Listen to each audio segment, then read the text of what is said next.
Minamaliit ng lahat si Gia, ang janitress na laging tahimik, laging nasa gilid at palang walang karapatang mapansin sa mundong para lang sa may posisyon at magagarang damit.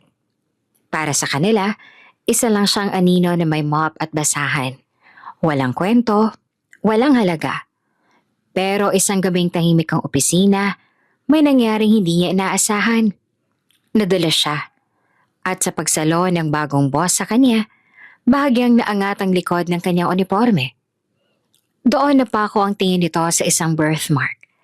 Isang markang hindi niya malilimutan kailanman. Dahil iyon, ang kaparehong marka ng babaeng nakasama niya sa gabing sumira at bumuo ng puso niya. Bago ka pa lang sa channel neto, ibang kwento ni Ate Jane, istorya mo, ikwento ko. Huwag kalimutang pindutin ang notification bell at subscribe button.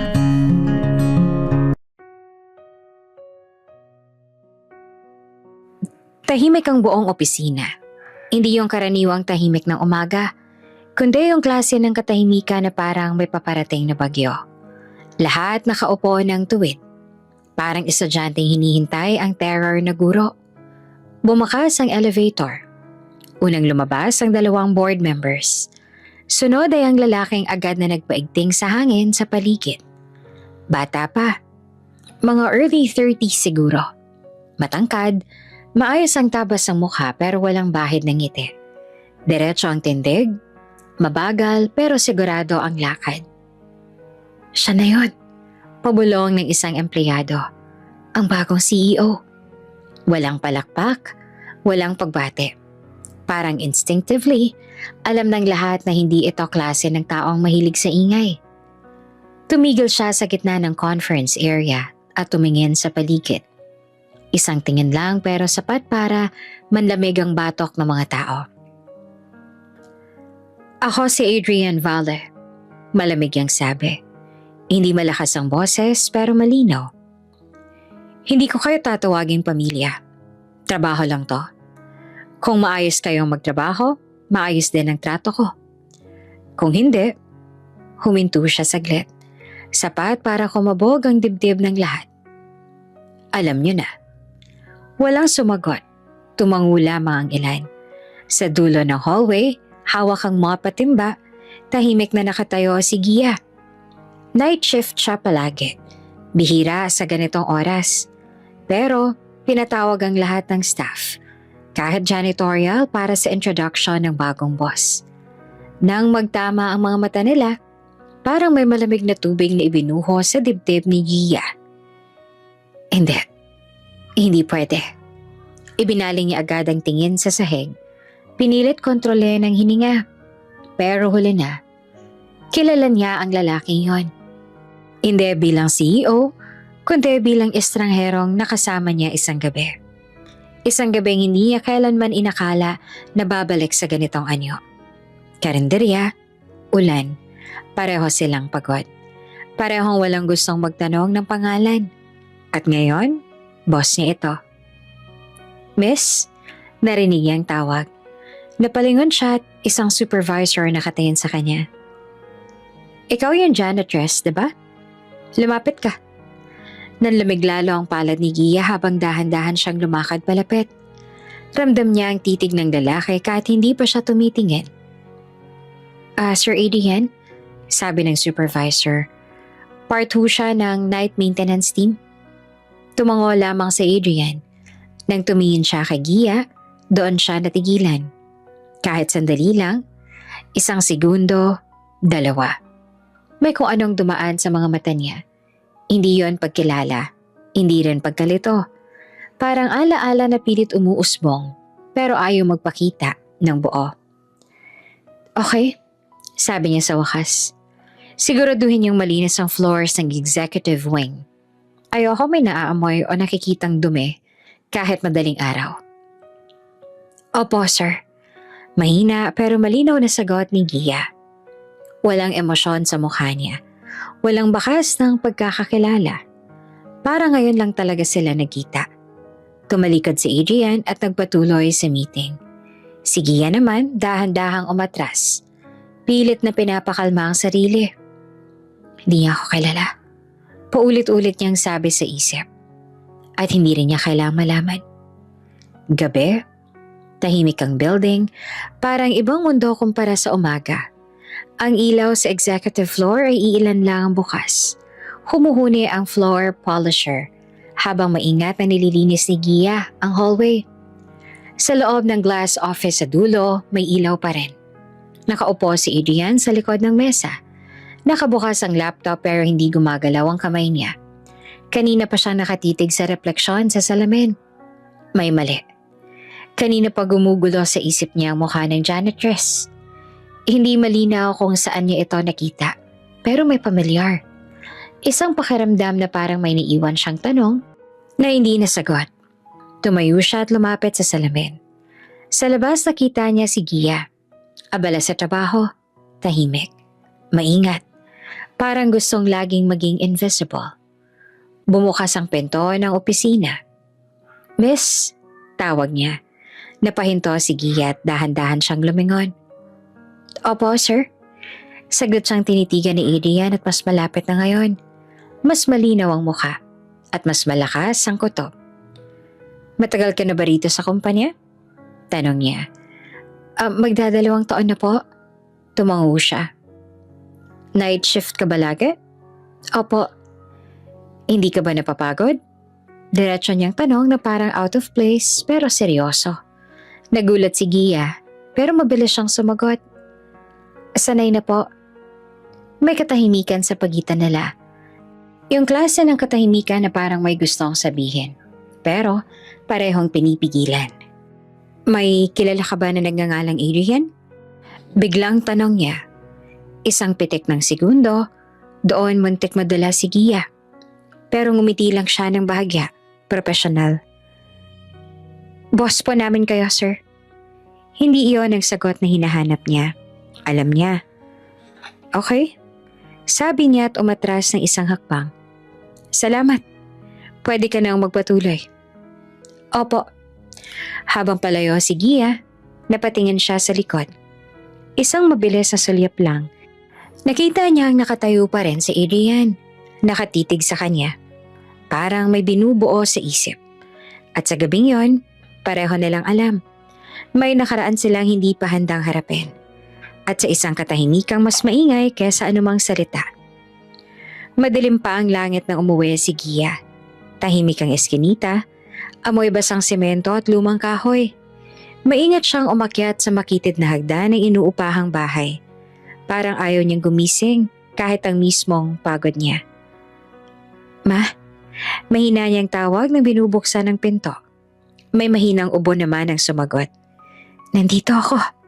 Sagot ng nanay niya mula sa maliit na kwarto. Inilapag ni Gia ang bag, hinubad ang sapatos at saka lumapit. Nakahiga si Aling Rosa, payat na, maputla ang balat. May inhaler sa tabi ng unan at supot ng gamot na kalahati pa lang ang laman. Hindi ka na naman natulog? Tanong ni Gia habang inaayos ang kumot. Ngumiti ang nanay niya, pilit. Okay lang to. Ikaw nga tong laging payat. Hindi naman sumagot si Gia. Kinuha niya ang baso ng tubig at inabot ang gamot. Sa loob-loob niya, binibilang niya kung ilang araw pa bago maubos yon. At kung may pambili pa siya, sa susunod. Sa mesa may sobre ng utang. May sulat kamay na petsa. Overdue na. Tahimik lang siyang umupo. Nakayuko, parang sanay na sanay sa bigat. Sa trabaho pareho ang galaw niya araw-araw. Yuko, tahimik, diretso ang lakad. Habang ang iba ay nagkakapit, nagkakwentuhan. Si Gia naman ay nasa dulo ng hallway. Pinupunasan ng salamin na kahit wala namang marka. Hindi dahil marumi kundi dahil mas komportable siya kapag may ginagawa. Kapag busy ang kamay, hindi masyadong maingay ang isip.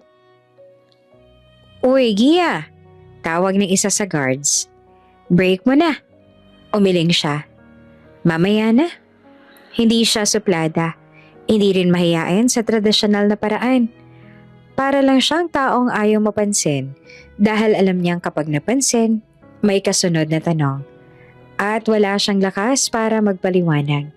Lagi siyang naka-jacket kahit na mainit. Mahabang manggas at sarado ang likod. Hindi dahil sa lamig kundi dahil sa marka. Sa likod ng balikat niya malapit sa batok ay may birthmark. Hindi pangit pero kapansin-pansin. Isang hugis na parang apoy na hindi tuluyang namatay. Noong bata pa siya, sinasabi ng iba na malas daw, kaya natuto siyang magtago. Natuto siyang huwag ipakita ang anumang pwedeng pag-usapan ng tao. Gabi naman, tahimik ang executive floor. Si Gia naglalakad habang nagtutulak ng cart. Pagod pero tuloy lang. Sa isip niya, inisip niya ang nanay niya. Kung kumain na ba? Kung humuhupa ba ang ubo? Pagliko niya sa hallway, bam! Halos magbanggaan sila. Sorry, sabay nilang nasabi. Napaatras si Gia. Muntik nang mabitawan ang hawak. Mabilis siyang sumiyumuko. Pasensya na po, Sir Adrian. Hindi niya alam bakit naroon ang boss sa ganitong oras. Wala namang meeting, walang ingay. Siya lang. Okay ka lang? Tanong niya. Opo. Mabilis sa sagot ni Gia. Pilit inaayos ang cart. Pero sa pagmamadali, dumulas ang jacket niya sa balikat. Saglit lang, 1 segundo lang, pero sapat. Nakita ni Adrian ang marka. Hindi niya alam kung bakit kumakabog ang dibdib niya. Hindi niya alam kung bakit parang may humihila sa alaala niya. Isang gabi, isang ilaw ng karinderya. Isang sandaling hindi niya maalala ng buo pero ramdam pa rin sa katawan. Napatingin siya kay Gia. Mas matagal kaysa dapat. Mabilis na inayos ni Gia ang jacket. Naramdaman niya ang tingin. Alam niya. May problema po ba, sir? Tanong niya. Mahinahon pero may distansya. Umiling si Adrian. Wala. Nagulat lang ako. Tahimik. Late ka na naman. Dagdag niya na parang napansin lang bigla. Night shift po talaga ako. Tumango siya. Alam ko. May gusto siyang itanong. Ramdam niya. Pero hindi niya alam kung ano. O kung may karapatan ba siya. Hindi ka ba nahihirapan? Tanong niya sa wakas. Hindi bilang boss kundi parang taong genuinely curious. Nag-isip pa si Gia ng isasagot. Marami naman siyang pwedeng sabihin. Pero pinili niya ang pinakasimple. May mga bagay po talaga ang kailangang kayanin. Hindi na siya tumingin pa. Dumaan lang siya sa gilid niya. Tuloy ang lakad. Naiwan si Adrian sa hallway. Nakatayo, tahimik. Sa unang pagkakataon mula nang dumating siya sa kumpanya, may naramdaman siyang hindi niya makontrol. Hindi galit, hindi stress. Kundi lungkot na hindi niya maintindihan kung kanino nanggagaling. At sa kabilang dulo ng hallway, si Gia, mas sumigpit ang hawak sa cart. Dahil alam niyang kahit gaano siyang katahimik, may mga alaala talagang marunong makakilala. Pagbabalik tanaw. Umuulan sa alaala niya. Hindi yung mahinang ambon, kundi ang ulan na parang may hinuhugas, may binubura. Ganito palaging bumabalik sa isip ni Adrian. Tuwing napapatingin siya sa marka sa balikat ng janitress. Hindi malinaw ang mukha. Hindi buo ang mga detalye. Pero malinaw ang pakiramdam. Wasak siya noon. Galing siya sa isang bar na masyadong maliwanag para sa taong gusto lang na maglaho. May hawak na baso pero wala nang lasa ang alak. Kanina lang malinaw pa sa screen ng cellphone ang mensahe. Mga salitang hindi niya inakala na mababasa niya mula sa babaeng pinagkatiwalaan niya. Hindi ko sinadya. Sandali lang yan. Hindi ko alam kung paano nangyari. Paulit-ulit niyang binasa hanggang sa wala nang saysay ang mga salita. Lumabas siya ng ulan nang walang pakaalam. Hindi niya alam kung saan siya pupunta. Basta, naglakad lang siya. Hanggang sa mapagod ang paa at tumahimik ang isip. Kahit saglit, doon niya nakita ang maliit na karinderya. Ilaw na dilaw, lumang tarpaulin, amoy sabaw na parang may yakap. Pumasok siya, basang-basa, at umupo sa sulok. Tahimik, parang ayaw mapansin ng mundo. Kuya, anong sayo? Tanong ng matandang nagtitinda. Ano mang mainit? Sagot niya. Habang hinihintay ang order, napansin niya ang babae sa kabilang mesa. Mag-isa rin, tahimik. May kape sa harap, pero hindi iniinom. Nakatingin lang sa labas sa ulan. May lungkot na hindi pilit.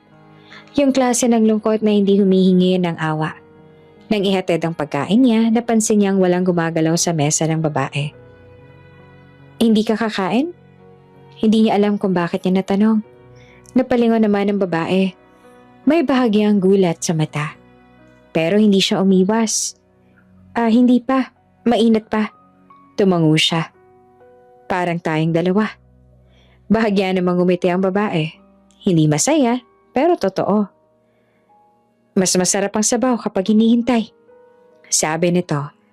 Hindi niya alam kung bakit pero doon nagsimulang gumaan ang dibdib niya. Nag-usap sila ng walang plano. Walang direksyon. Tungkol sa ulan, sa ingay ng syudad, sa pagod na parang laging kulang ang pahinga. Mukha kang may dinadala, sabi ng babae na diretsyo pero hindi na nang himasok. Ganun ba talaga kahalata? Sa mga mata mo, sagot nito. Parang may gustong sumigaw pero pinipigilan. Hindi niya napigilan ng tawa. Isang maikling tunog na parang matagal nang naipon.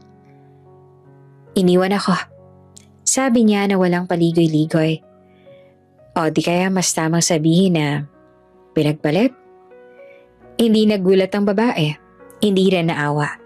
Nakinig lang. Mahirap yan, sabi nito. Hindi dahil umalis sila, kundi dahil bigla mong konasyon ng lahat. Napatingin siya sa babae. Paano mo alam? Dahil pareho tayo. Hindi na sila nagtanong pa. Hindi na nila kailangan.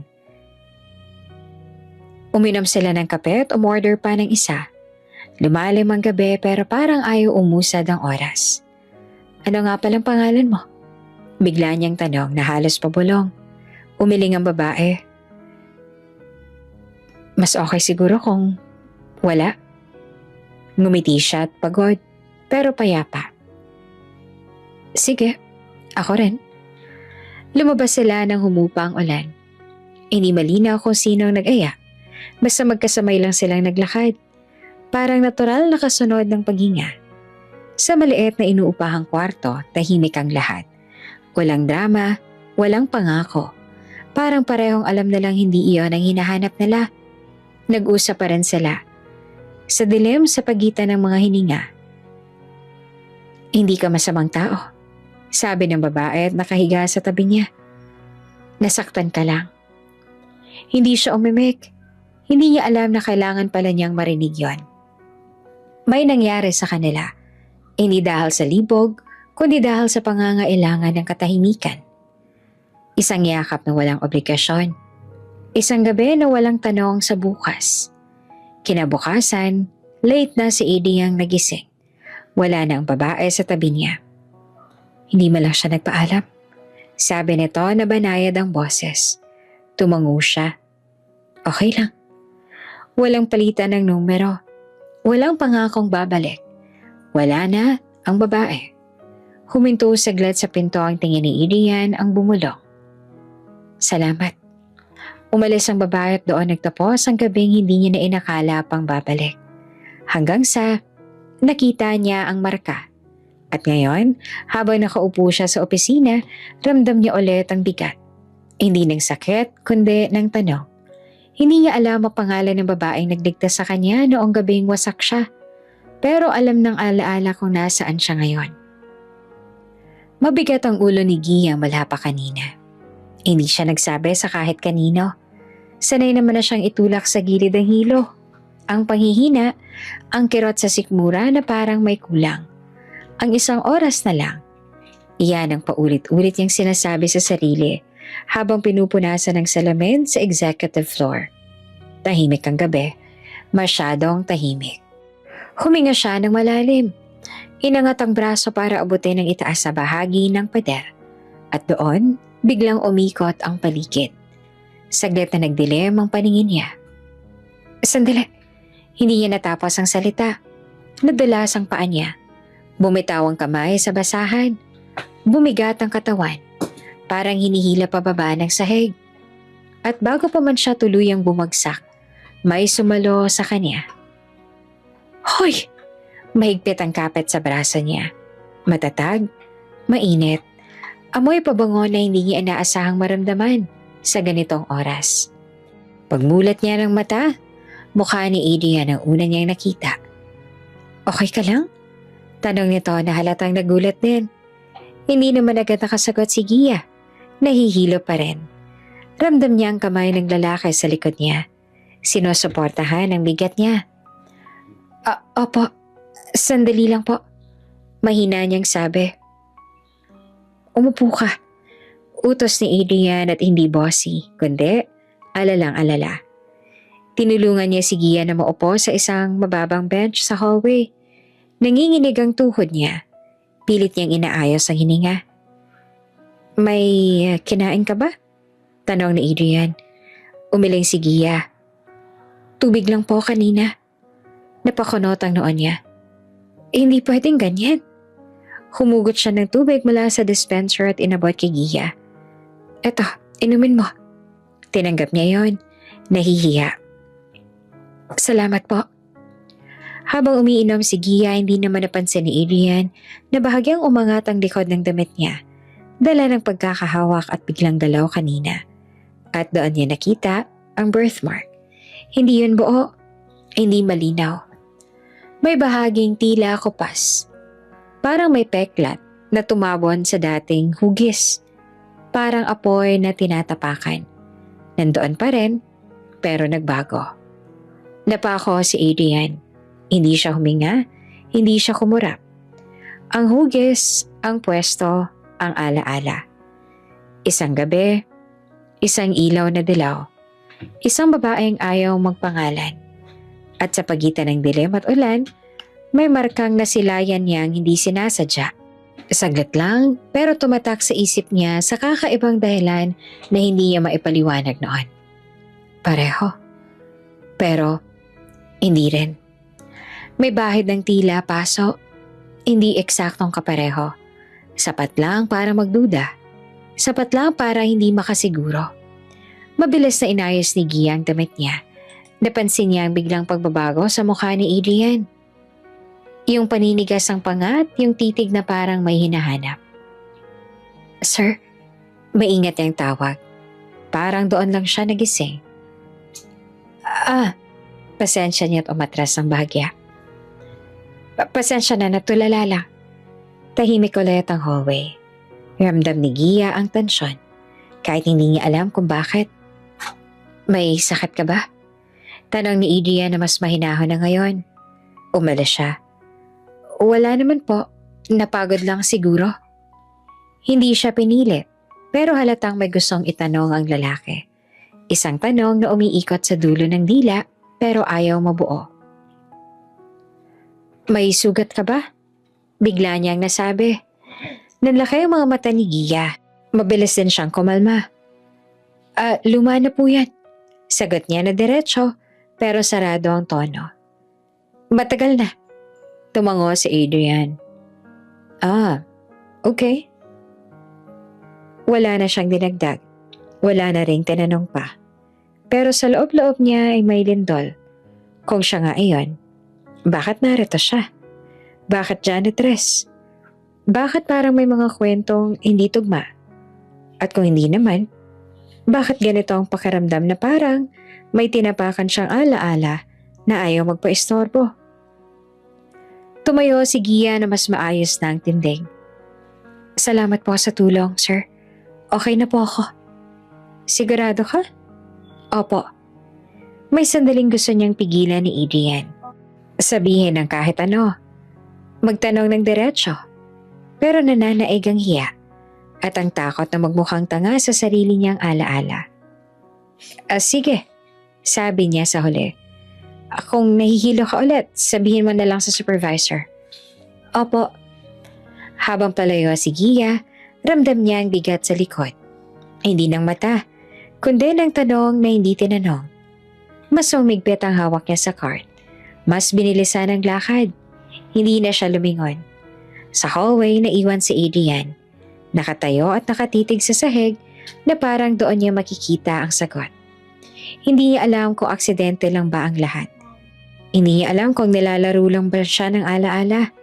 Pero alam niya ang isang bagay. Ang gabing inakala niyang tapos na, posibleng hindi pa pala talaga umaalis.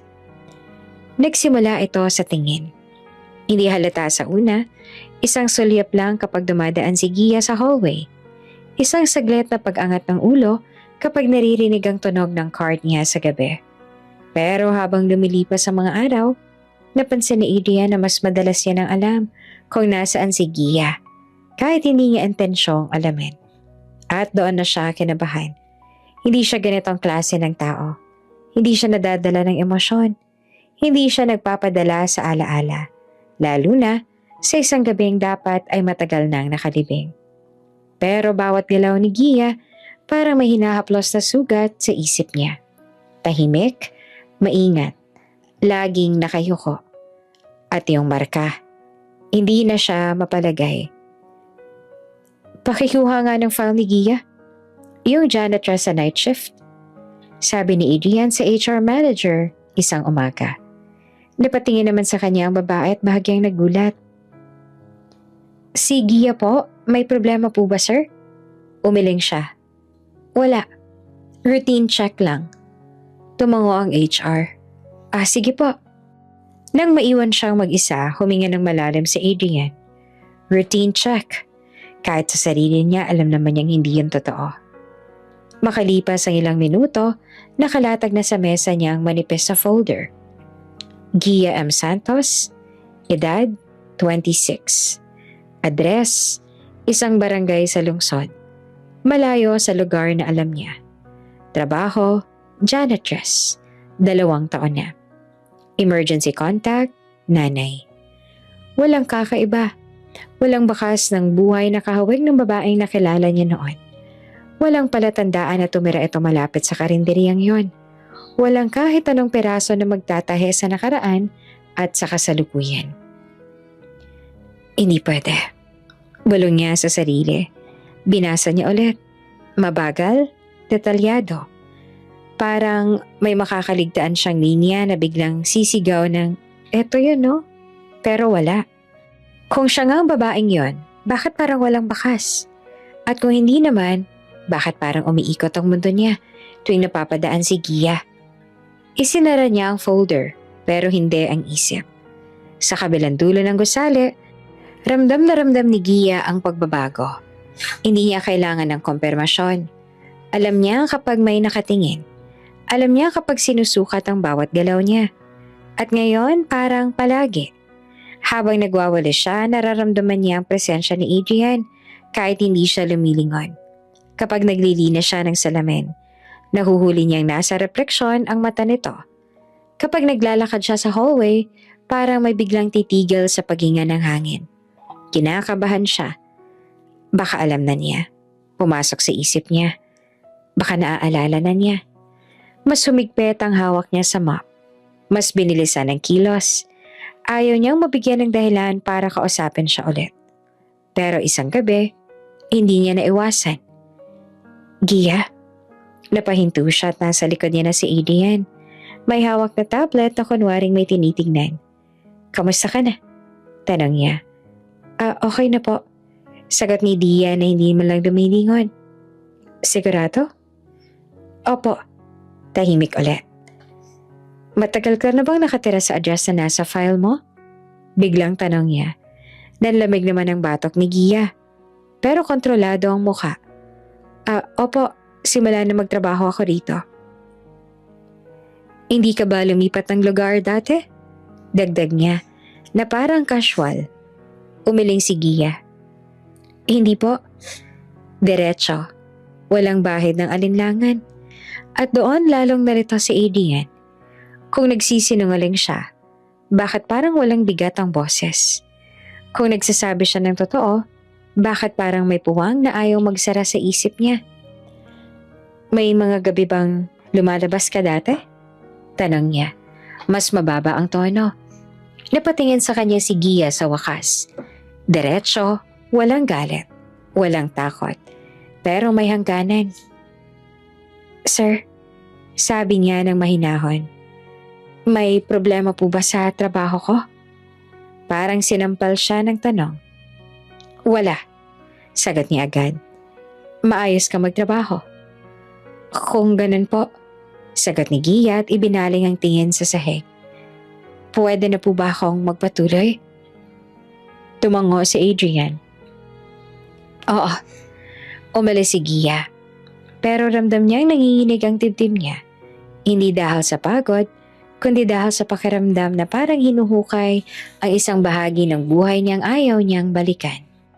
Kinagabihan, nag-iisa si Adrian sa opisina. Nakabukas ulit ang file ni Gia sa mesa, pero wala na siyang binabasa. Nakatingin lang siya sa kawalan. Hindi tugma, bulong niya. Pero bakit ramdam ko? Parang hinahabol siya ng isang multo. Walang mukha, walang pangalan, pero may marka. At sa kabilang banda ng gusali, si Gia ay nakaupo sa locker room. Hawak ang jacket niya ng mahigpit. Huwag sana. Dasal niya. Huwag sana niyang alamin. Dahil alam niyang may mga alaala na kapag muling binuhay, may kasamang sakit na hindi na muling maibabalik sa dati. Hindi na kinaya ni Adrian. Ilang gabi na siyang puyat. Hindi dahil sa trabaho, kundi dahil sa isang tanong na paulit-ulit na bumabangon tuwing pipikat siya. Mukha, marka, boses. Isang pakiramdam na pilit niyang tinatanggihan, pero ayaw magpatalo. Kaya nang makita niya si Gia sa pantry ng executive floor na nag-iisa, nagtitimpla ng kape bago bumalik sa paglilinis, alam niyang iyon na. Gia, tawag niya. Napahinto ang kamay ni Gia sa paghalo. Mabagal siyang humarap. Parang alam niya na kung ano ang susunod. Sir, maayos ang tono, pero may bahagyang kaba. Pwede ba tayong mag-usap? Tanong ni Adrian. Hindi yun utos, hindi rin pakiusap. Isang paanyaya na may bigat. Saglit na nag-alinlangan si Gia. Tumingin siya sa relo at saka tumango. Sandali lang po. Lumabas sila sa maliit na meeting room na bihirang gamitin ng gabi. Tahimik, sarado ang pinto, isang ilaw lamang ang bukas. Tumayo si Gia malapit sa pinto. Hawak ang basahan. Parang iyon ay nagsisilbing panangga niya. Umupo ka, sabi ni Adrian. Okay lang po ako rito. Tinanggap niya ang sagot, pero napansin niya mahigpit ang hawak ni Gia sa tela. Namumuti ang mga daliri. Huminga siya ng malalim. Diretso na ako, sabi niya. Nagkita na ba tayo dati? Parang may sumabog na katahimikan. Hindi naman agad nakasagot si Gia. Saglit siyang napapikit. Isang kisap lang, pero sapat para makita ni Adrian ang bigat. Hindi po, sagot niya. Hindi ko po kayo kilala bago ako pumasok dito. Mahinahon ang boses pero nanginginig ang kamay. Napansin naman yon ni Adrian. Hindi niya binanggit, pero doon lalong bumilis ang tibok ng dibdib niya. Sigurado ka? Tanong niya. Opo. Hindi sa opisina. Dagdag niya dahan-dahan. Sa labas, kahit saglit lang. Umiling si Gia. Wala po. Tahimik. Lumapit si Adrian ng isang hakbang. Hindi para manakot, kundi para umabot ang boses niya ng mas malinaw. May nakilala akong babae dati, sabi niya. Isang gabi, umuulan. Hindi namin alam ang pangalan ng isa't isa. Nanlaki ang mata ni Gia. Mabilis niya itong binaba. Hindi po ako yan. Mabilis niyang sagot. Hindi ko pa sinasabi kung saan. Sabi ni Adrian. Napakagat si Gia sa labi. May marka siya. Dugtong niya na mas mababa ang tono. Sa likod. Halos kapareho ng sayo. Tumahimik si Gia. Mas humigpit ang kapit niya sa basahan. Ramdam niyang parang umiinit ang balat niya sa ilalim ng damit. Marami naman pong may birthmark. Sagot niya sa wakas. Hindi po ibig sabihin. May paso. Putol pa ni Adrian. na parang may tinangkang takpan. Biglang napatingin si Gia sa kanya at doon sa isang iglap, bumalik ang lahat. Ulan na bumubuhos sa bubong ng karinderya. Isang lalaki nakatungo, basang-basa, wasak ang mata. Isang tanong na hindi niya planong sagutin. Okay ka lang ba? Isang gabing hindi siya nagpakilala dahil ayaw niya nang mag-iwan ng bakas. At ang marka nung gabing yon, malinaw pa. Bago ang apoy, bago ang aksidente, bago niya tinakpan ng alaala gamit ang sakit. Gia, maingat na tawag ni Adrian. Nakita niya kung paanong bumilis ang paghinga ng babae. Kung paano niya pinilit ang sarili na tumayo ng tuwid kahit nanginginig na ang tuhod. Hindi po ako yon. Ulit na giet ni Gia. Pero ngayon ay mas mahina na. Nagkakamali po kayo. Kung ganon, tanong ni Adrian na halos pabulong. Bakit parang nasasaktan ka? Napailing si Gia. Hindi po. Bakit ka nanginginig? Hindi po. Bakit hindi mo ako matignan? Tumulo ang luha sa mata ni Gia bago pa niya mapigilan. Isang patak lang, pero nakita ni Adrian. Doon siya napaatras. Hindi ko intensyon na. Huminto siya at naghahanap ng salita. Hindi kita inaakusahan. Gusto ko lang maintindihan. Tumawa naman si Gia. Isang maikling tunog na puno ng pagod. May mga bagay pong hindi kailangang intindihin, sabi niya. May mga gabing mas mabuting hayaan na lang manatili sa nakaraan. Tumama ang mga salita sa kanya. Kung ikaw nga yun, sabi ni Adrian, halos hindi niya marinig ang sarili. Bakit hindi mo aminin? Napailing si Gia. Dahil wala pong mababago. Lumapit siya sa pinto, hawak ang doorknob. Huminto siya sandali. Isang gabi lang po yan. Dagdag niya at hindi lumilingon. At kahit na kailan, hindi ko ginamit yan para humingi ng kahit na ano. Bumukas ang pinto. Lumabas siya. Naiwan si Adrian sa loob ng silid. Mag-isa at humahabol ang hininga. Sa wakas, malinaw na sa isip niya ang sagot. Ang babaeng hinahanap niya, ang babaeng hindi niya nakalimutan, ay narito pala sa harap niya mula pa noong una. At ang pinakamasakit, ayaw nitong maalala siya. May mga alaala na hindi sumisigaw, pero mas masakit dahil tahimik. Ganito ang bumabalik kay Gia ng umagang yon. Hindi siya nagising sa alarm, nagising siya sa liwanag na sumisilip sa kortina at sa bigat ng katahimikan sa kwarto. Tahimik ang lalaking nasa tabi niya. Mahimbing ang tulog. Sa mesa ay may 2 basong may bahid pa ng tubig at isang pitakang nakapatong na parang walang pakailam. Hindi niya sana gagalawin. Hindi niya sana titingnan. Pero may kaba siyang hindi may paliwanag. Kinuha niyang pitaka, sandali lang para hanapin ang oras. Doon niya nakita ang credit card. Adrian Valle. Hindi siya huminga. Parang may biglang humigop ng hangin sa buong katawan niya. Valle. Pangalan na narinig niya na sa balita. Sa mga billboard. Sa mga kwentuhan sa karinderya. Pamilyang hindi napapagod banggitin ng mga tao kapag usapang pera at kapangyarihan. Mayaman, makapangyarihan, malayo sa mundo niya. Bumalik siya sa kama, dahan-dahan, parang may kasalanang hindi pa nangyayari. Tiningnan niya ang lalaki, ang noo na gusot sa pagod, ang kamay na minsang humahawak sa kanya na parang sandalan sa gitna ng bagyo. Hindi kami magkapareho. Pumasok sa isip niya. Hindi kami pwedeng magtagpo. Nagbihis siya ng tahimik. Iniwan ang jacket. Iniwan ang sulat na sana'y isusulat. Iniwan ang sarili niyang pangalan. Lumabas siya bago pa siya magbago ng isip. Makalipas ang ilang linggo, nalaman niya. Sa banyo ng maliit na lang inuupahang bahay, hawak niya ang pregnancy test. 2 guhit. Hindi siya umiyak agad. Umupo lang siya sa sahig, nakasandal sa pader at parang may inaalala kung kanino niya sasabihin Kahit alam naman niyang wala. Wala siyang tatawagan. Wala siyang aasahan. Sinabi niya sa nanay niya, tahimik lang si Aling Rosa. Hinawakan ng kamay niya ng mahigpit. Kakayanin natin. Sabi nito kahit halatang natatakot din.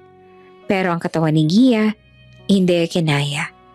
Puyat, gutom, trabaho sa gabi, utang sa umaga. Walang pahinga.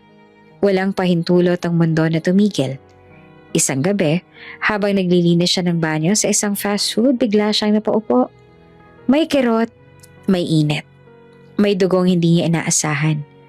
Ospital, ilaw, amoy disinfectant. Mga salitang dumaan na parang hangin lang. Pasensya na po. Hindi po kumapit. Hindi siya umiyak doon. Hindi siya nagwala. Parang may nawala na hindi pa niya nahahawakan. Kaya mas masakit. Pag uwi niya, naglabas siya. Naglinis at nagtrabaho kinabukasan. Parang walang nangyari. Pero may nangyari. At iyon na hindi niya kailanman masabi. Sa kasalukuyan, nakaupo si Gia sa locker room. Hawak ang tuwalya, nakatitig sa sahig. Kakatapos lang ng usapan nila ni Adrian. Ramdam pa rin niya ang boses nito sa tenga niya. Yung tanong na alam niyang sagot niya pero piniling itago. Kung alam mo lang, bulong niya sa isip. Kung alam mo lang kung bakit ako umalis. Sa labas ay may yabag ng paa. Napahinto siya sa paghinga. Gia? Boses iyon ni Adrian. Tumayo siya at mabilis na pinunasan ang mukha. Sir, nasa pinto siya ng locker. Hindi pumapasok. May distansya, may respeto, may pigil na emosyon. Hindi kita pipilitin. Alam kong ayaw mo ng tanong. Tahimik si Gia. Pero gusto ko lang malaman. Kung okay ka lang. Gusto niyang tumawa at gusto niyang sumigaw. Okay lang ba ako? Kung alam lang niya kung paano sasagutin yan. Opo. Sagot niya sa huli. Okay lang po ako. Tumingin si Adrian sa kamay niya. Napansin niya ang bahagyang panginginig. Hindi mo kailangang magpanggap sa akin, nasabi niya. Napapikat naman si Gia. Isang segundo lang. Hindi po ako nagpapanggap. Lumapit siya ng isang hakbang, pero huminto rin. May mga bagay akong pinagsisisihan, sabi niya. At may mga gabing iniisip ko. Kung may nasaktan akong hindi ko alam. Bumigat ang dibdib ni Gia. Kung alam mo lang kung gaano. Gusto niyang sabihin, pero hindi niya kaya. Sir, sabi niya na mahinahon pero matatag. Hindi lahat ng sakit kailangan ng may kasalanan. Tahimik naman si Adrian, tila may gusto pang idagdag, pero hindi niya na tinuloy. Sige, sabi niya sa huli. Kung kailangan mo ng kahit ano, sabihin mo. Tumango si Gia. Salamat po. Umalis si Adrian. Nang maisara ang pinto, sakalang bumagsak ang luha ni Gia. Di naman malakas, hindi hagulgol. Yung klase ng iyak na sanay nang itago dahil wala namang makikinig. Hindi niya kayang sabihin sa kanya ang totoo. Hindi niya kayang aminin ang batang minsang nabuo at nawala. Dahil sa mundo ni Adrian, may mga bagay na pwedeng ayusin ng pera. At sa mundo ni Gia, may mga sugat na hindi kayang ipaliwanag. Kahit gaano mo kamahal ang katotohanan. Nagsimula ito sa mga dahilan na halatang hindi naman talaga kailangan. Gia, tawag ni Adrian isang gabi. Palabas pa lang siya ng elevator. Pakilinisan niya ng mabuti tong bookshelf sa opisina ko. Parang may alikabok. Tumango si Gia. Opo, sir. Alam niya namang malinis na yon. Nilinis niya yon 2 araw lang nakalipas. Pero hindi siya nagtanong. Sa loob ng opisina, tahimik si Adrian. Nakaupo sa mesa. May hawak na dokumento. Pero halatang hindi binabasa. Si Gia naman ay abala sa likod. Maingat na pinupunasan ng mga libro, mga business titles, ilang lumang nobela, at isang punit na kopya ng tula. Mahilig kayo sa tula, sir? Bigla niyang nasabi. Bago niya napigilan ang sarili. Napatingin si Adrian Halatang nagulat. Hindi masyado, sagot niya. May nagbigay lang. Ah, sabi ni Gia. Mukhang luma na. Matagal na, tugon niya. Hindi ko rin alam kung bakit hindi ko pa tinatapon. Ngumiti si Gia ng bahagya. Baka kasi may mga bagay na kahit hindi na binabasa, ayaw pa rin bitawan. Hindi naman agad sumagot si Adrian. Pero sa unang pagkakataon, may bahagyang pag-angat sa gilid ng labi niya. Sumunod na mga araw mas dumalas ang tawag. Minsan, dahil daw may natapong kape sa carpet. Minsan, dahil kailangan daw ayusin ang mga upuan. Minsan, wala talagang malinaw na dahilan. Pakitingnan lang, sabi niya. At palaging si Gia ang tinatawag. Hindi siya nagrereklamo, pero hindi rin niya maiwasang mapansin na sa bawat pagpunta niya, mas nagiging magaan ang hangin sa loob ng opisina. Sir, sabi niya isang gabi habang pinupunasan ng mesa, kung gusto niyo po, may mas mabilis na paraan ng pagtanggal ng mantsa. Talaga? Tanong ni Adrian. Opo, tubig lang tsaka kaunting sabon. Hindi masyadong mahal. Pare-pareho lang naman po ang resulta. Napangiti siya. First time naman nagsabi sa akin na hindi kailangan ng mahal. Sa paglilinis lang po. Biro ni Gia. Doon siya natawa. Hindi malakas, hindi rin pilit. Isang maikling tawa na parang matagal nang hindi ginagamit. Sa labas ng opisina may 2 empleyadong napahinto sa paglalakad. Nagkatinginan sila. Ngumiti ba siya? Bulong ng isa. Parang oo. Sagot ng isa pa. Di naman makapaniwala. Unti-unting nagbago ang usapan nila. Hindi na puro trabaho. Kumain ka na ba? Tanong ni Adrian minsan. Hindi lang tumitingin sa kanya. Opo. Sagot ni Gia. Kanina. Anong kinain mo? Nagulat siya sa tanong pero sumagot pa rin. Tinapay lang po. Tumango si Adrian. May pantry sa baba. May natitirang pagkain doon. Pwede kang kumuha. Okay lang po ako. Tumingin siya kay Gia. Hindi utang yon. Hindi na siya tumanggi. May mga gabing tahimik lang silang magkasama. Siya ay naglilinis. Si Adrian ay nagbabasa o kunwari nagtatrabaho. Pero hindi na mabigat ang katahimikan. Parang komportableng pahinga sa pagitan ng mga hininga. Isang beses ay may nahulog na folder mula sa mesa. Oops, sabi ni Gia na yumuko para pulutin. Pasensya na, sabay sabi ni Adrian. Nagkabanggaan ang kamay nila. Parehong napahinto. Saglit lang pero may kuryenteng dumaan. Hindi nakakagulat, hindi rin nakakatakot. Parang paalala lang na may namamagitan. Okay ka lang? Tanong ni Adrian. Opo. Sagot naman ni Gia na bahagyang umiwas. Hindi niya na pinilit. Isang gabi nagbiro si Gia nang hindi sinasadya. Sir? Sabi niya habang inaayos ang kortina. Alam niyo po bang mas malinis ang opisina niyo kaysa sa bahay ko? Napatingin si Adrian. Talaga? Opo, mas maraming upuan dito kaysa sa plato namin. Natawa siya ulit. Mas malakas na ngayon, umiling siya. Kung alam lang ng board yan, baka ipagpalit na nila ako sa'yo. Ngumiti si Gia. Hindi ko po kaya yon. Hindi po ako marunong magpanggap na busy. Touché, sagot niya. At doon ay tuluyang nabasag ang pader. Hindi nila pinag-usapan ng nakaraan.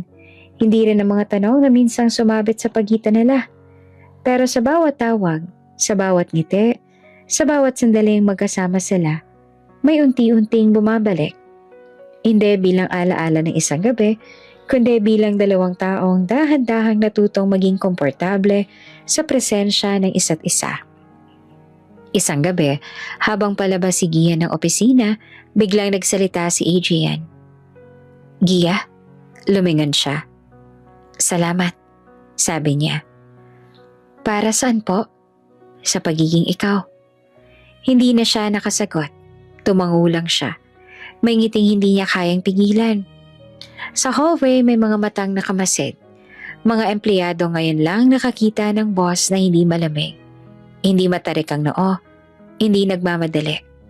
Ngumiti si Adrian habang pinapanood si Gia palayo. At sa unang pagkakataon matapos ang mahabang panahon, hindi na siya hinahabol ng alaala ng isang gabi. Dahil unti-unti, may bagong umuusbong na mas totoo, mas mainit at mas mahirap talikuran.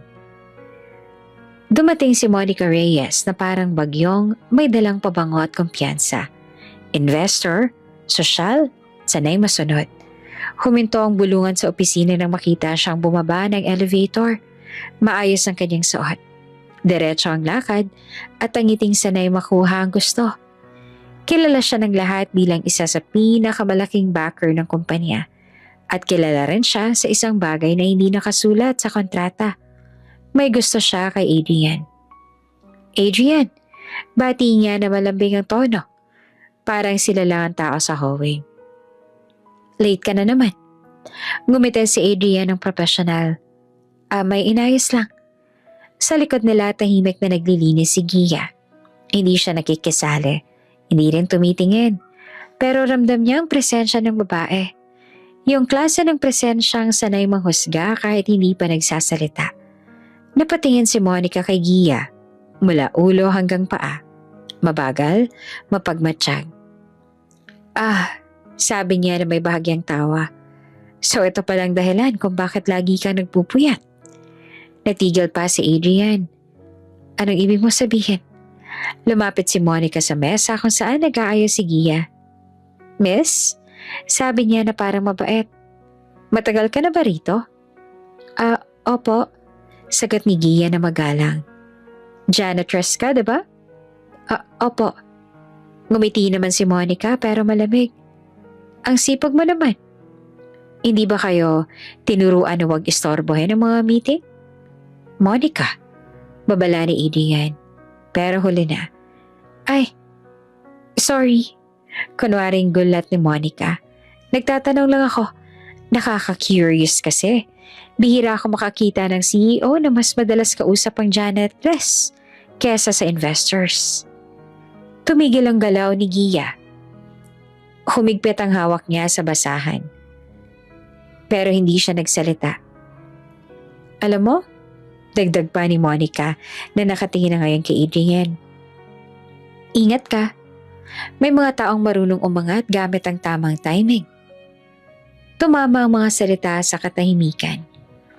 Enough, mariing sabi ni Adrian. Nagulat ang ilang empleyado sa tono niya. Hindi ito ang boses na naririnig nila sa boardroom. Ito ay mas personal, mas totoo. Hindi mo kailangang magsalita ng ganyan. Dugtong niya, lalo na sa harap ng staff ko. Staff? Ulit pa ni Monica.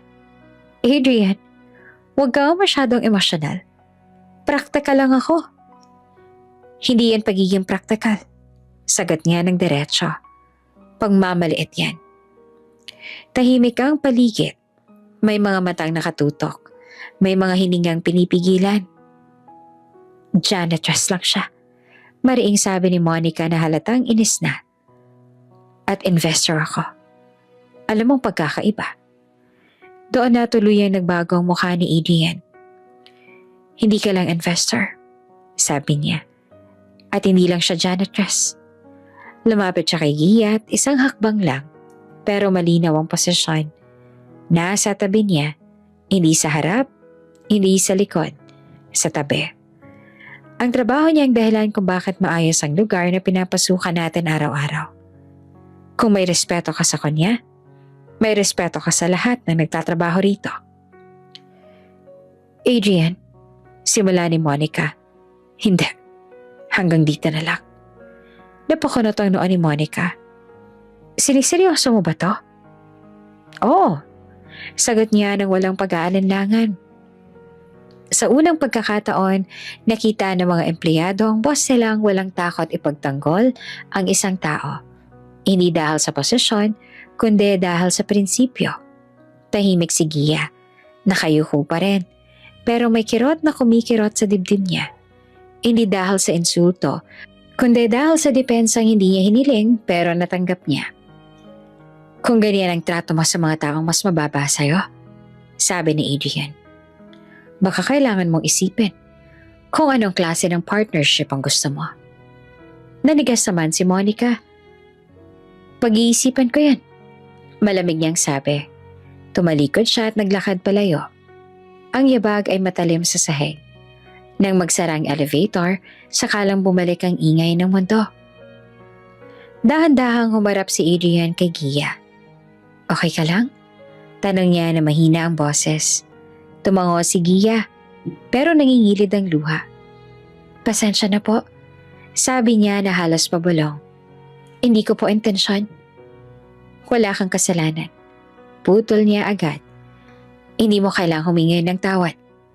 Nagkatinginan sila. Sandali lang, pero sapat para maramdaman ng lahat ang pagbabago. Isang empleyado ang bumulong. Grabe, pinagtanggol niya. Ngumiti pa nga sagot ng isa. Hindi naman napansin ni Adrian ang mga bulong. Kay Gia lang siya nakatingin.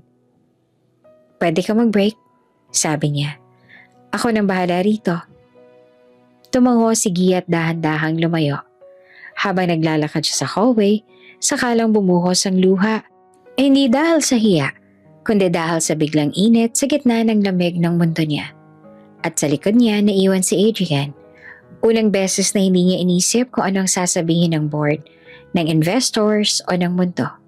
Dahil sa sandaling yon, malinaw sa kanya ang isang bagay. Ang selos ay ingay, pero ang pagtatanggol, iyon ang tahimik na pag-amin na may taong mahalaga na sa kanya. Tahimik ang opisina ng gabing yon. Lampas alas 9 na, at isa-isa nang namatay ang mga ilaw sa ibang palapag.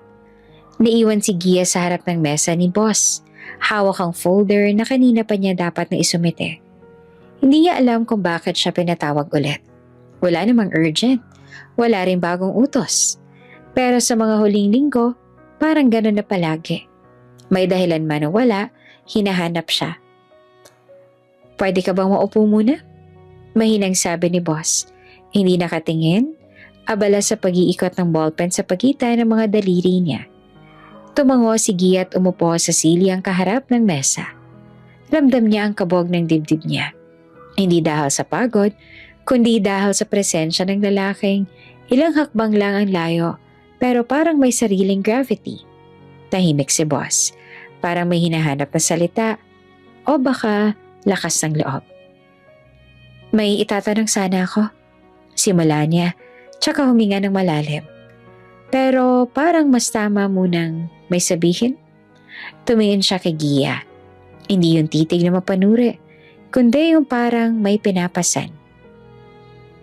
May isang gabi, sabi niya na dahan-dahan, na halos gumuho ang lahat sa akin.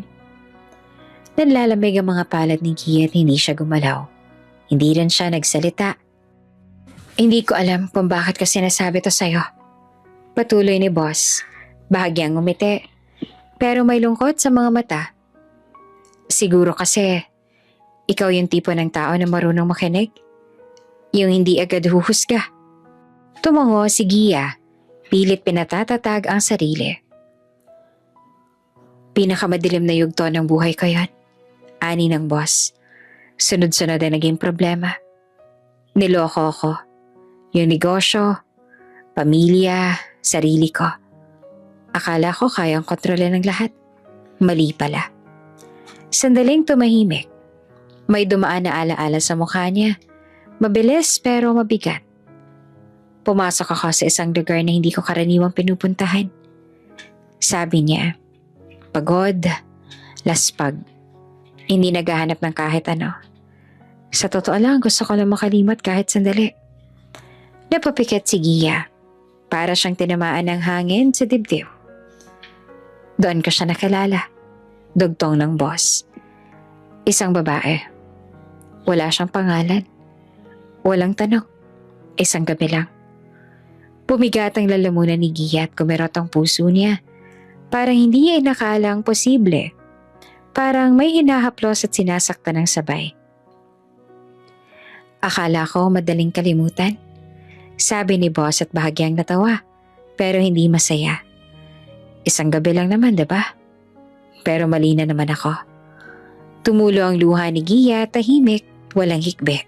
Yumuko siya at pilit kinuble ang mukha. May mga gabing naaalala ko pa rin siya. Amen ni boss. Hindi dahil sa nangyari, kundi dahil sa pakiramdam.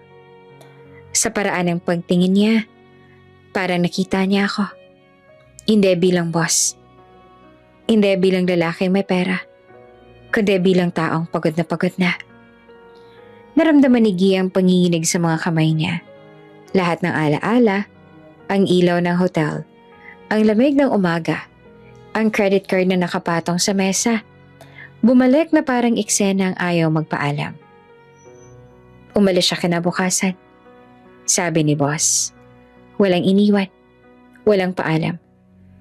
Matagal kong tinanong ang sarili ko kung may nagawa ba ako mali. O baka, hindi talaga ako karapat-dapat manatili. Tumingala si Gia ng luhaan. Gusto niyang magsalita. Gusto niyang sumigaw ng katotohanan, pero ang takot mas mabigat. Hindi ko na siya nakita. Dugtong ni boss. Pero dala ko pa rin ang gabi na yon. Hindi bilang sugat, kundi paalala na may mga connection pa lang kahit sandali. Kayang baguhin ng tao. Tumayo si boss at lumapit sa bintana. Tanaw ang ilaw ng syudad. Malayo, parang bituin.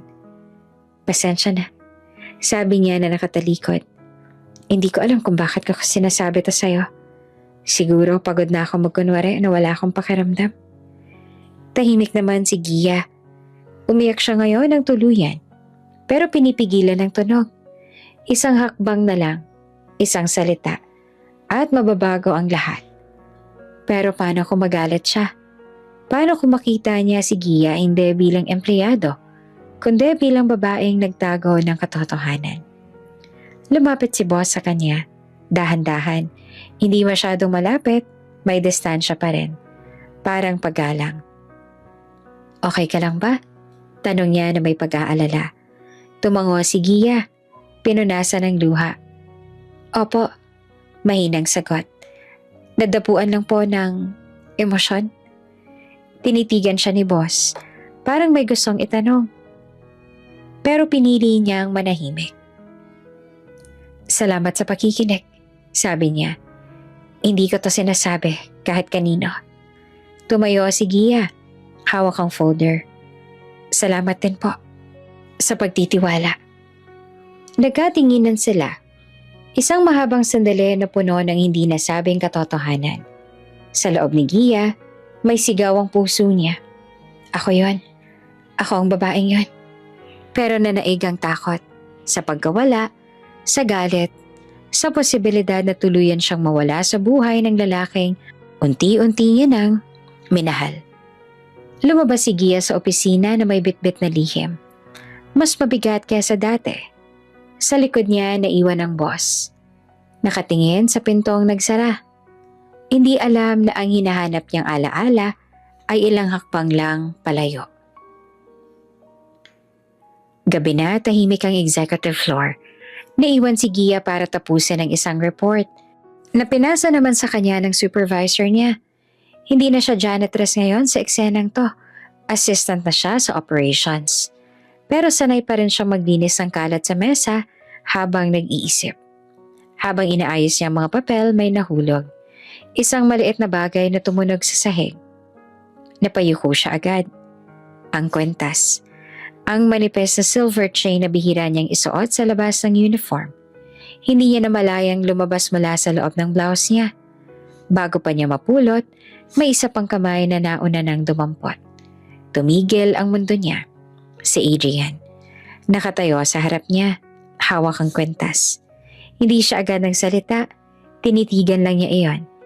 Yung pendant, maliit na crescent moon na may ukit sa likod. Dahan-dahan niyang inikot. Binasa. At doon nag-iba ang ekspresyon niya. Hindi pwede. Nanlamig ang likod ni Gia. Sir, akin po yan. Saan mo nakuha to? Hindi galit, mas delikado, tahimik, diretso. Humigpit ang lalamunan ni Gia. Matagal na po yan sa akin. Tumingin siya sa kanya. Matagal. Biglang may nag-click sa isip niya. Isang gabing umuulan.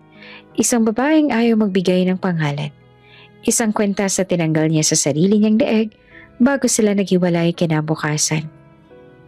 Para may maalala ka. Nanlambot ang tuhod niya. Ikaw, halos bulong lang. Hindi naman makapagsalita si Gia. Alam kong ikaw yon. Hindi na tanong. Alam na niya. Tahimik ang opisina pero parang may sumabog sa pagitan nila. Umiling si Gia pero hindi bilang pagtanggi, kundi dahil hindi niya alam paano sisimulan. Sabihin mo sa akin na mali ako, sabi niya. Hindi siya sumagot at doon niya nakuha ang sagot. Napahawak siya sa mesa. Parang biglang bumalik lahat. Ang ulan, ang karinderya, ang hotel. Ang umagang wala na siya. Ikaw ulit. Ulit niya na mas malinaw na ngayon. Unti-unting napuno ng luha ang mata ni Gia. Oo, isang salita lang pero sapat na. Lumipas ang ilang segundo na walang nagsasalita. Bakit? Tanong niya sa wakas. Hindi mataas ang boses. Hindi rin galit. Mas masakit. Bakit hindi mo sinabi? Napapikit si Gia. Natakot ako. Sa akin? Sa mundo mo.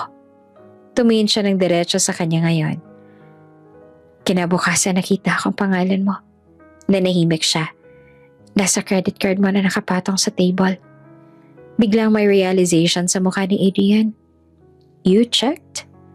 Hindi ka sinasadya. Nakita ko lang. Huminga siya ng mabigat. At nalaman kong hindi tayo pareho ng mundo. Tahimik. Akala mo ba mahalaga yan sa akin? Mahalaga sa mundo mo. Sagot niya agad. At alam kong hindi ako bagay doon. Napailing siya, pero hindi niya agad kinontra. May mas malalim pa. May isa pa.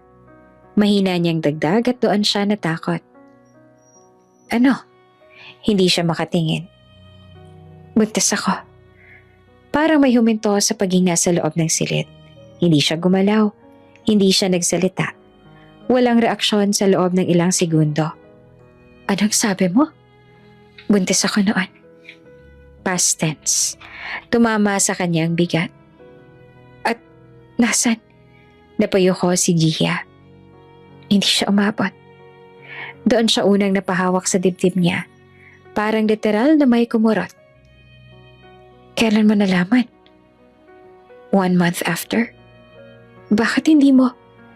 Nagkakagulo ng buhay ko noon. Putol niya at hindi galit. Pero puno ng pagod. Nagkaproblema si nanay. Nawalan ako ng trabaho.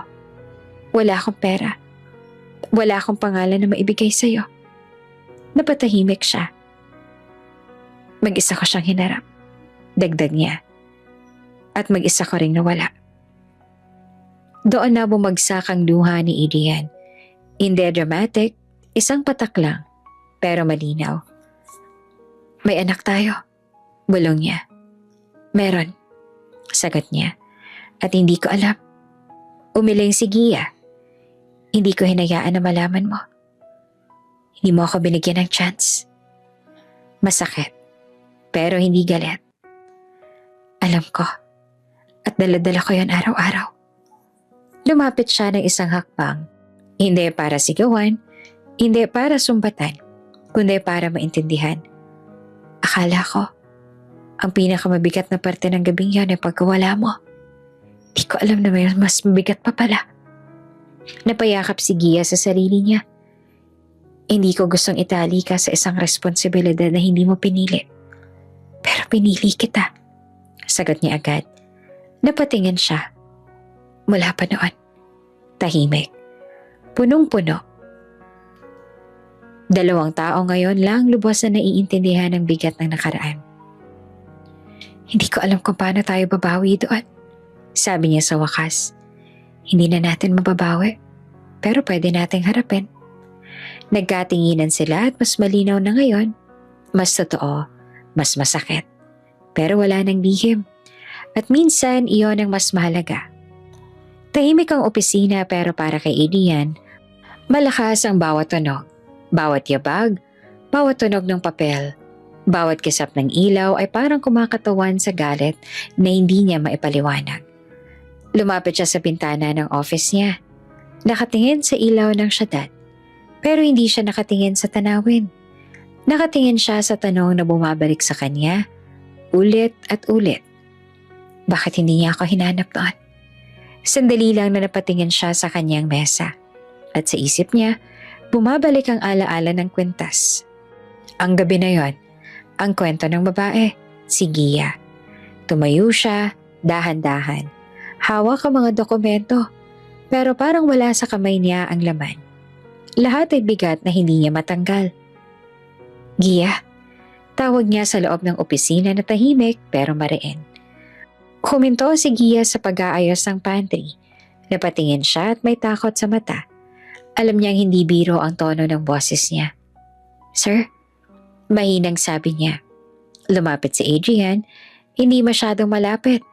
Parang nagtatakda ng distansya sa pagitan nila. Bakit? Bakit hindi mo ako hinanap noon? Tanong niya na bahagyang pabulong pero ramdam ni Gia ang bigat ng emosyon. Napabuntong hininga si Gia. Ang mga mata'y tumingin pababa. Sir, hindi ko po alam kung papaano. Hindi ko po alam kung paano gagawin ko at natatakot po ako. Takot ka? Ani ni Adrian na halos hindi makapaniwala. Takot ka sa akin? Sa halip na sabihin sa akin. Hayaan mo ako magtanong. Hayaan mo ako magpaliwanag. Hayaan mo ako magbahagi. Huminto siya at pinipigilan ng galit na nangingibabaw sa kanya. Ngunit hindi niya mapigilan ang kirot na kumakapit sa dibdib niya. Alam mo ba ang pakiramdam na ninakawan ka sa pagkakataong maging ama? Na may anak ka pero nawala sa iyo ang lahat ng karapatan dahil sa takot at lihim? Tumigil si Gia. Napalingon siya at nakitang pumuputi ang kamay niya sa hawak na basahan. Sir, pasensya na po. Pasensya? Pasensya lang ba? Di mo malang talaga ako hinanap, Gia. Hindi mo hinanap ang taong minsang naghintay, nagmahal, at nag-alala para sa'yo. Napikit si Gia. Huminga siya ng malalim. Pilit kinokontrol ang sarili. Hindi ko po sinasadya. Sir, hindi ko po gustong masaktan kayo. Masaktan ako. Galit ni Adrian. Masakit ka, Gia. Masakit na natuklasan kong may anak ako. Pero wala ako. Masakit na natuklasan kong nandyan ka lang at hindi mo ako sinabihan. At ngayon paano ko haharapin ang sarili ko? Tahimik si Gia at napaupo siya sa sahig. Hawak ang mop. Ramdam niya ang bigat ng galit ng boss niya. Hindi iyon ang galit na mabilis lumipas. Ito ang galit na may kasamang kirot. Galit na may tanong. Galit na may damdaming ninanakawan. Lumapit si Adrian, ngunit hindi siya lumapit ng sobra. Nakaupo lang siya sa kanto ng mesa. Nakatingin kay Gia, halatang pinipigil ang sarili. Gia, alam mo, sa lahat ng gabi, sa lahat ng oras, sa lahat ng posibilidad, inisip ko pa rin ang gabi na yon. Ang gabing yon. At ngayon, alam ko na ikaw yon. Ikaw ang babaeng yon. Napagulgol si Gian, luhaan, nanginginig. Sir, hindi ko po alam kung paano haharapin ang lahat ng to. Hindi ko po alam kung paano ko kayo hahanapin noon. Hindi mo kailanman pinili. Sabi ni Adrian na tahimik, ngunit puno ng kirot. Hindi mo kailanman pinili. At ngayon, kahit narito ka, kahit hawak-hawak ko ang katotohanan, pakiramdam ko ay tinangay mo ang lahat ng pagkakataon ko na maging bahagi ng buhay mo. Tinangay mo ang pagkakataon ko na maging ama. Napapikit si Gia. Huminga ng malalim at tumayo. Sir, hindi ko po ginusto. Hindi ko po intensyon. Intentions, Gia. Hindi yan sapat. Hindi sapat. Sabi ni Adrian at para bang pinipilit niya ang sarili na huwag sumigaw, na huwag umatras, huwag ibigay ang damdaming bumubugso sa loob niya. Tumigil siya at Tumingin sa bintana, huminga ng malalim, at tumalikod. Ang galit, ang kirot, at ang lungkot, lahat ay bumabalik sa mukha niya. Para sa unang beses sa loob ng ilang linggo, bumalik ang malamig na aura. Si Gia, nanluhang nakatingin sa kanyang likuran. Alam niya na may layo sa pagitan nila na hindi niya kayang tawirin. Ang dating boss na may bahagyang ngiti at init sa mata ngayon ay malamig na. Mas masakit ang lamig ngayon dahil may hawak siyang kaalaman. Alam niya na ang lihim ni Gia. Alam niya na ang kwento ng bata. Pero hindi niya alam kung paano magpatuloy. Tahimik na umalis si Adrian sa opisina. Iniwan si Gia na parang nag-iisa sa gitna ng mundo na puno ng liwanag at dilim. Habang nakayuko si Gia, pinipilit pigilin ang sariling luha. Ramdam niya ang bigat ng galit ni boss. Isang galit na hindi lang tungkol sa nakaraan, kundi sa lahat ng bagay na nawala dahil sa hindi pagsasabi, sa takot at sa lihim. At doon sa katahimikan ng opisina, naramdaman nilang pareho. Kahit gaano mang kalapit ang puso nila, may layo at kirot na kailangang harapin. Isang layo na ngayon ay mas malamig kesa dati. Mas masakit kesa kahit anong gabing lumipas. Maingay ang ER, amoy gamot, amoy takot. Relative po kayo? Mabilis na tanong ng nurse habang tinutulak ang stretcher papasok. Opo, anak ko po. Sagot ni Gia na hinihingal, basang-basa ang palad. Critical ang kondisyon, may internal bleeding. Kailangan mo operahan agad. Parang may sumabog sa tenga niya. Magkano pong babayaran? Mahina niyang tanong. Tiningnan siya ng nurse. Parang sanay na sa ganitong eksena. Initial deposit po. 300,000? Nanlambot ang tuhod niya. 300,000? 300,000. Ang laman ng ATM niya, 17,000. Lumabas siya ng ospital na parang wala sa sarili. Umupo sa bangketa.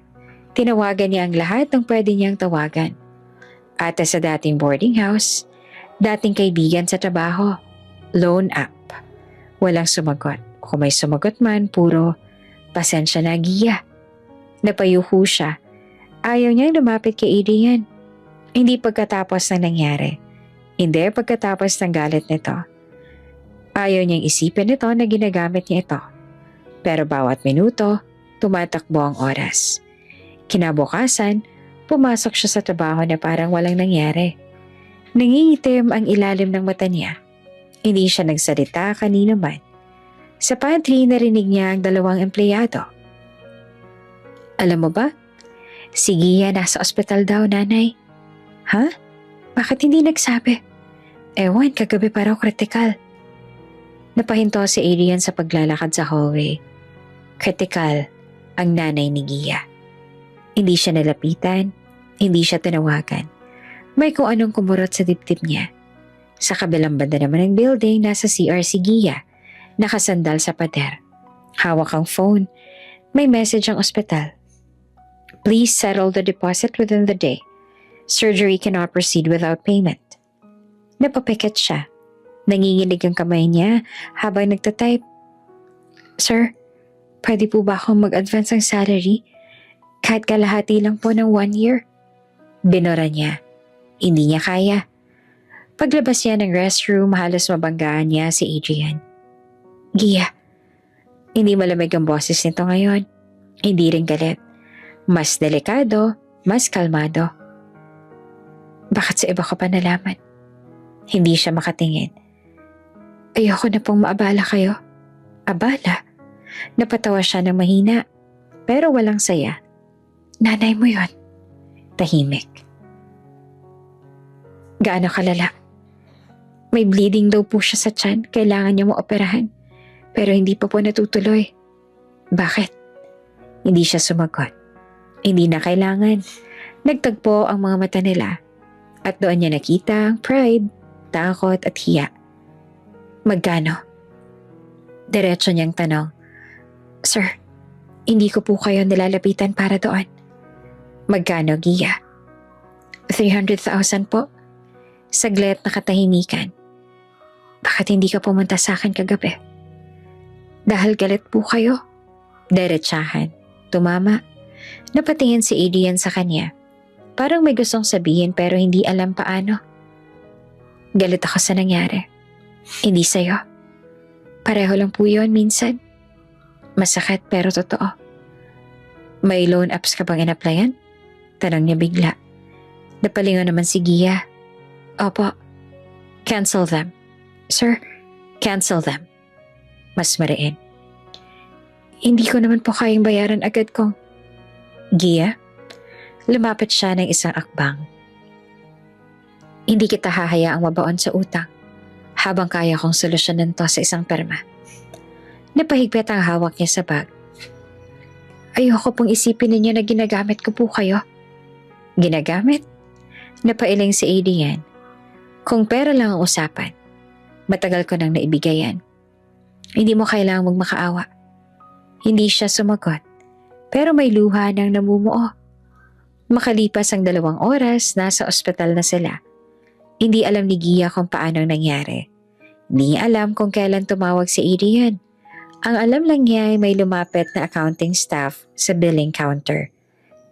Settled na po ang deposit? Napatayo siya. Huh? Paano? Lumapit si Adrian wala sa likod niya. Huwag ka na mag-isip kung paano. Napalingon siya. Hindi mo ako nilapitan. Pero hindi ibig sabihin na wala akong mata. Sir, hindi ko po alam kung paano magpapasalamat. Huwag ka muna magpasalamat. Tumingin siya sa operating room doors. Pag okay na ang nanay mo, saka tayo mag-usap. Ilang oras ang lumipas. Tahimik silang magkatabi sa hallway. Walang dramatic na hawakan, walang iyakan. Pero magkatabi. Hindi ako lalayo. Kahit itulak mo ako. Biglang sabi ni Adrian. Hindi siya tumingin dito. Hindi kita tinutulak. Tinulak mo na ako noon. Tinulak mo ako kahapon. Tahimik. Pero hindi na ngayon. Dagdag niya. Pag buhay ang pinag-uusapan, wala nang pride. Napapikit si Gia. Salamat. Hindi mahaba, hindi madrama. Pero totoo. At sa likod ng salitang yon, may unspoken na bagay. Hindi na sila katulad ng dati. Mas matigas na ang mundo ngayon. Pero masanda na rin silang harapin to. Magkasama. 3 araw matapos ang operasyon, tahimik ang private room. Mahina na ang tunog ng oxygen machine. Stable na ang nanay ni Gia. Tulog. Nakatayo si Gia sa may bintana.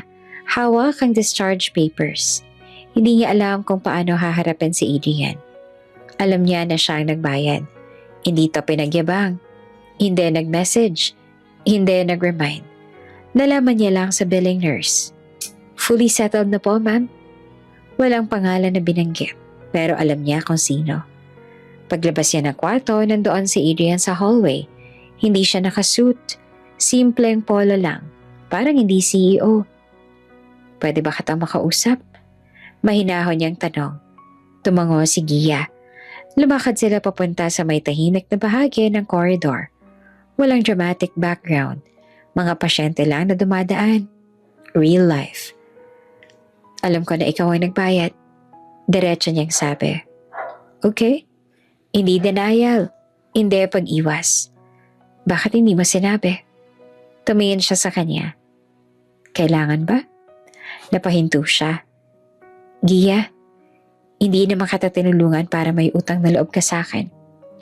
Hindi ko yan ginawa para maging hero.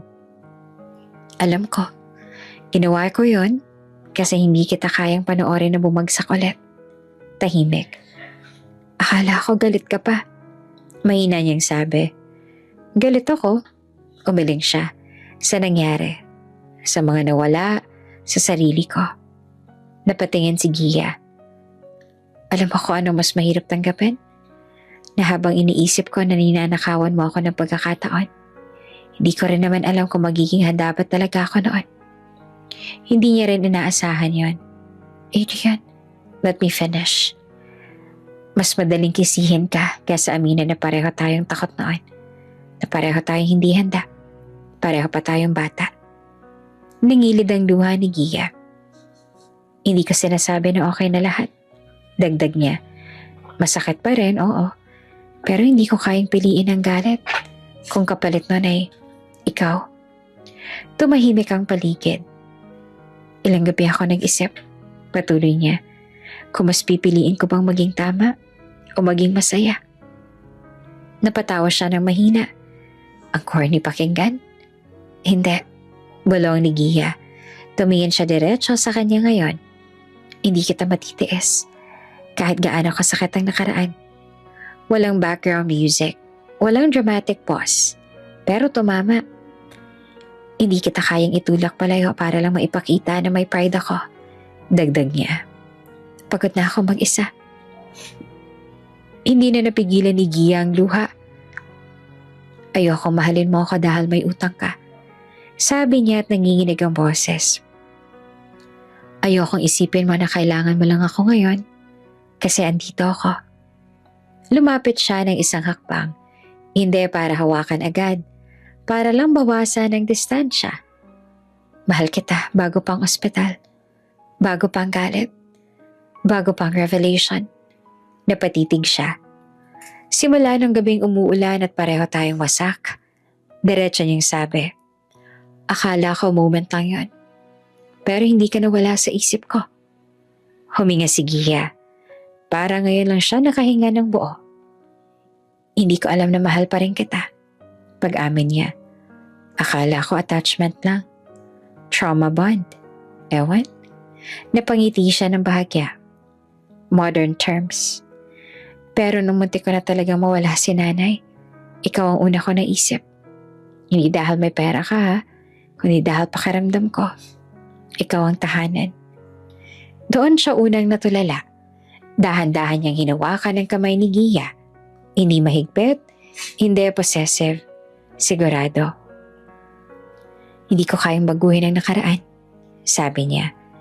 Hindi ko na maibabalik ang baby. Hindi ko maibabalik ang mga taon na hindi natin alam ang isa't isa. Sumikip ang dibdib nila ang pareho. Pero kaya kong piliin ka ngayon. Tuloy ang bumagsak ang luha ni Gia. Hindi kita pipiliin dahil naaawa ako. Hindi dahil may responsibilidad. Hindi dahil kailangan. Bahagya niyang hinigpitan ng hawak. Pinipili kita dahil mahal kita. Tahimik, totoo, walang palamuti. Mahal pa rin kita. Ulit niya na mas mababa ang boses. At hindi na yan isang gabi lang. Hindi na kinaya ni Gia. Lumapit siya at yumakap. Hindi dramatic, hindi movie style. Yakap na pagod. Yakap na totoo. Yakap na parang dalawang taong matagal nang may gustong aminin. Napahawak si Adrian sa likod niya. Isinandal ang baba sa ulo niya. Pareho silang umiiyak. Hindi dahil sa sakit ngayon, kundi dahil sa relief. Hindi na tayo tatakbo. Mahina niyang sabi. Hindi na. Sagot naman ni Gia. Sa hallway ng ospital, sa ilalim ng malamig na ilaw, may dalawang taong piniling hindi na unahin ang pride. Pinili nila ang isa't isa. At sa unang pagkakataon, hindi na sila boss at janitress. Dalawang tao lang na nagkamali, nasaktan, pero piniling magmahal ulit. 6 na buwan ang lumipas, hindi na night shift si Gia. Hindi na rin siya janitress. Pero hindi rin siya CEO's girlfriend na biglang promoted. Nasa campus siya tuwing umaga. Business management ang kinuha niya. Irony daw, sabi niya minsan. Dati naglilinis siya ng boardroom.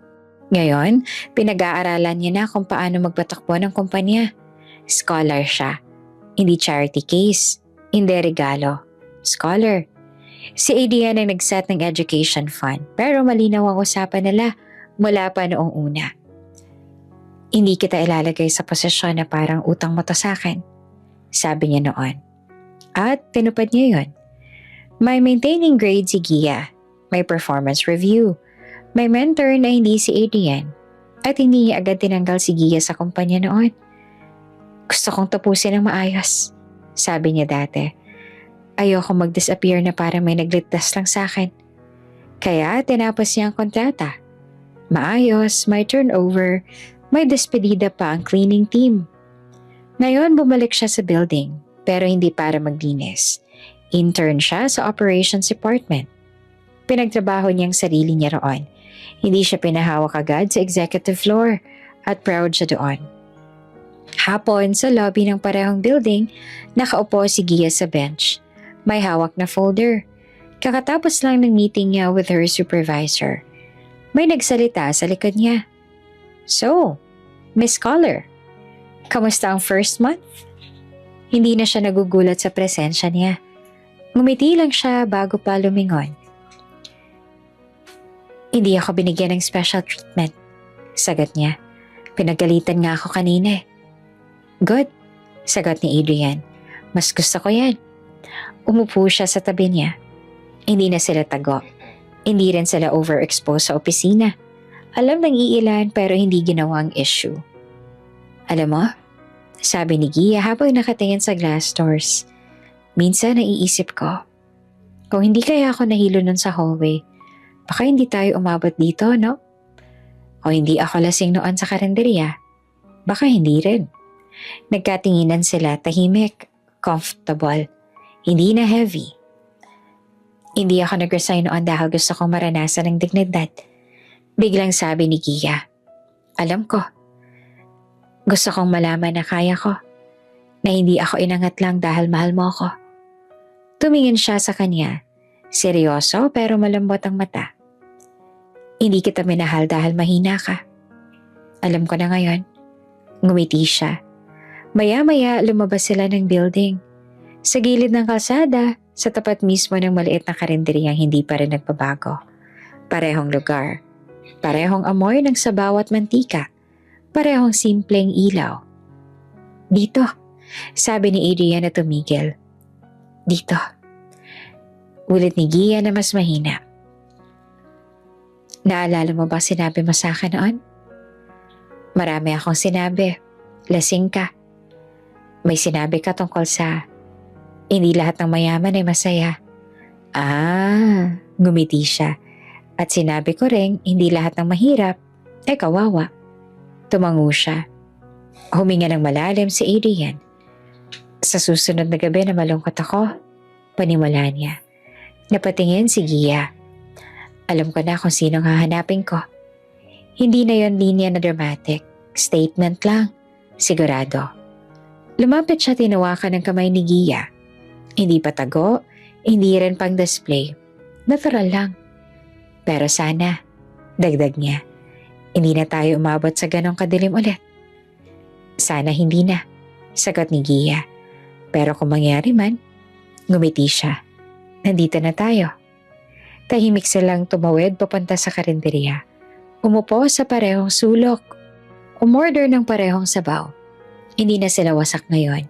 Hindi na sila strangers. Hindi na sila takot. Habang hinihintay ang order, sumandal si Gia sa balikat niya. Hindi dahil kailangan niya ng sandalan, kundi dahil gusto niya. Mas gusto ko tong version natin, bulong niya.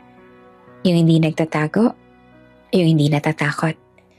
Pinisil niya ang kamay niya sa ilalim ng mesa. Mahal kita, sabi niyang muli. Simple lang. Mahal rin kita. Sagot naman ni Gia. Sa labas tuloy ang buhay. Maingay, magulo, ordinaryo. Pero sa maliit na mesa sa sulok ng karinderya may dalawang taong hindi na naghahanap ng ililigtas. Hindi na naghahanap ng tatakas, kundi naghahanap ng kasama. At nahanap nila. Isang gabi sa dilim ang nagsimula. Isang umaga sa liwanag ang tumupad. At sa pagitan noon, natutunan nilang ang pagmamahal hindi lang tungkol sa kilig, kundi pagpili sa araw-araw. Bago ka pa lang sa channel neto, ibang kwento ni Ate Jane, istorya mo, ikwento ko. Huwag kalimutang pindutin ang notification bell at subscribe button.